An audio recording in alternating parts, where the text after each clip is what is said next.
Well, it all came from the question, if you could sit with someone who had survived lung cancer and ask them anything that you had in mind, what would you ask them? If you had an hour to sit with people, a number of people, and just get all the information you could, what would you ask them? And it had come from my own experience, because I was trying to help someone in my family who was ill, and I had spent hundreds and hundreds of hours, in most cases fruitlessly, searching for anything. Now, I'd heard of survivors, and I'd heard there were actually a lot more than I'd realized. There were some blogs and forums where they gave some of their story, but it wasn't enough detail. I couldn't act on that. I didn't have the depth. In general, searching the net, you don't know what you're coming up against. A lot of this so-called miracle cures, and you don't know what to trust in the first place. And it's not the sort of situation where I had the time to just over years gather this information. I had to get it quickly. This is a situation that needs urgent attention and urgent answers. And I wasn't finding that, and I thought that was wrong. It was something that in this day and age, with the access to information that we have, that shouldn't be the case. A lot of the information that comes up on the net is just technical medical jargon, a lot of bad news, a lot of statistics which you really don't need to hear more than once, honestly, if that. Eventually I actually managed to speak to survivors, heads of organizations in the field of lung cancer and cancer in general, and get the answers that I'd been looking for.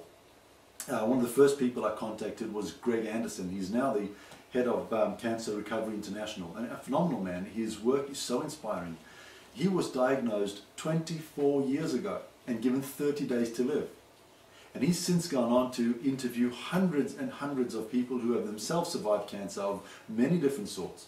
And he's done phenomenal work in the field. And another gentleman, Ed Levitt, he's the director of the Lung Cancer Alliance in Georgia. Over 5 years ago he was diagnosed, similar sort of prognosis, so they gave him very little time to live, and he beat the odds.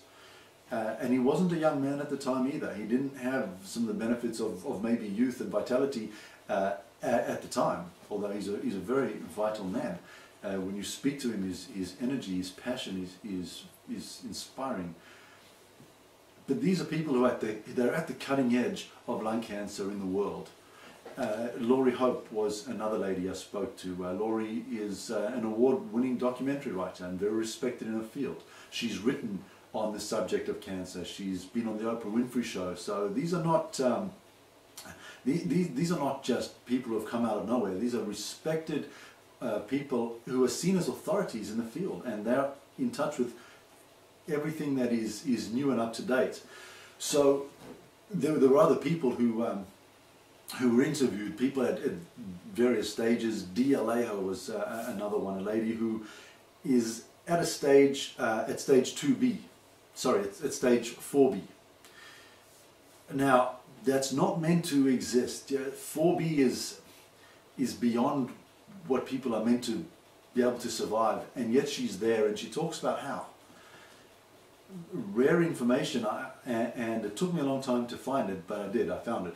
So the questions that I wanted to ask them were about their experience with chemotherapy, with radiotherapy. What about alternative healing, natural healing?